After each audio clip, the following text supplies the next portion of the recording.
عاطف توقیر کی بک رد کی لانچنگ سیریمنی لندن میں ایک پروقار تقریب کے ساتھ ہوئی، جس میں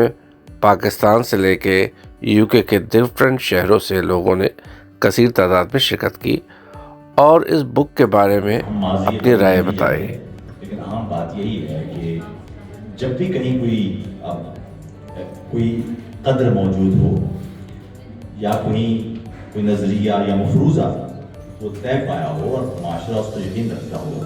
تو معاشرے کی بقا کے لیے ضروری ہے کہ ایک طرف جہاں معاشرے میں زیادہ تر لوگ اس مفروضے کو، اس قدر کو، اس نظریے کو درست مانتے ہو، وہیں کچھ لوگ اس میں کچھ جگہ بنائیں۔ جاسوس ہیں، سارے غدار ہیں، سارے جاسوس ہیں، حاکموں، سپہ سالار و اشرافیہ کے اشاروں پہ نہ ناچنے والے کفار ہیں۔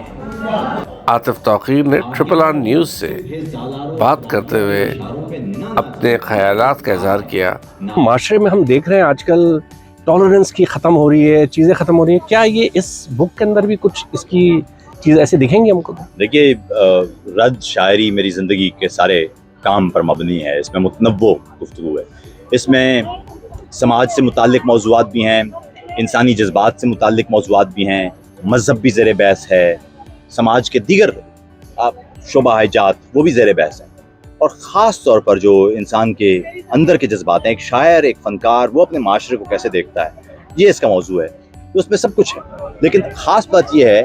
کہ آپ اس کتاب میں جتنی بھی نظمیں ہیں، وہ جو بھی بنیادی معاشرے کا ایک رویہ ہو اس پر وہ سوال اٹھاتے ہیں، یعنی آپ کچھ بھی کسی بھی نظریے کے آپ ماننے والے ہیں،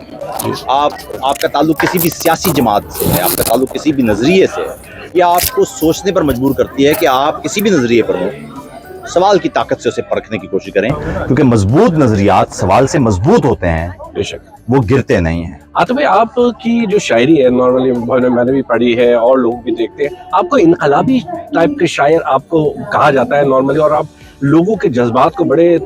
اچھے طریقے سے وہ کرتے ہیں۔ آج کل کے معاشرے میں اسپیشلی پاکستان میں آپ سمجھتے ہیں کہ ایسی شاعری کر سکتا ہے کوئی پاکستان میں رہتے ہوئے بھی؟ کیونکہ ابھی ریسنٹلی ایک شاعر کو بھی پکڑا گیا اور آپ نے بھی اس کو بھی دیکھا ہوگا، تو ادھر کے حالات کے بارے میں آپ سمجھتے ہیں کہ ایسے معاشرے میں شاعری ایسی ہونی چاہیے کیونکہ لوگوں کے جذبات بہت زیادہ ہیں؟ دیکھیے، ایک بات تو سمجھ لیجئے کہ جب بھی معاشرے میں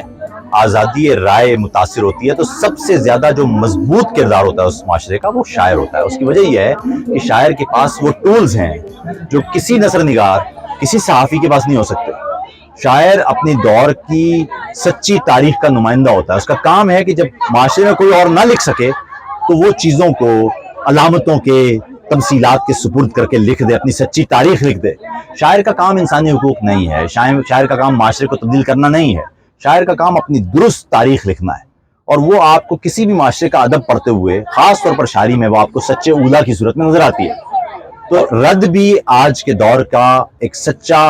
آپ یوں سمجھے کہ تاریخ کا ایک حصہ ہے۔ جب آپ آج کے دور کو سمجھنا چاہیں گے، جب ہم یہ دیکھنا چاہیں گے کہ اس معاشرے میں مسائل کیا تھے، تو سب سے پہلے آپ دیکھیں گے کہ اس دور میں عاطف توقیر یا اس دور کا شاعر کیا لکھ رہا تھا۔ اور آج جو آپ نے ذکر کیا احمد فرحاد کا، احمد فرحاد کو اٹھایا جانا، یہ بدترین، میں نے اس پر بہت لکھا ہے، میں نے ویلاگز میں بھی بات کی ہے، میں نے ٹویٹر پہ بھی لکھا ہے، یہ کسی صورت قابل قبول نہیں ہو سکتا کہ آپ اپنے لکھنے والوں کو اس طرح اٹھانا شروع کر دیں۔ اور آخر کے اندر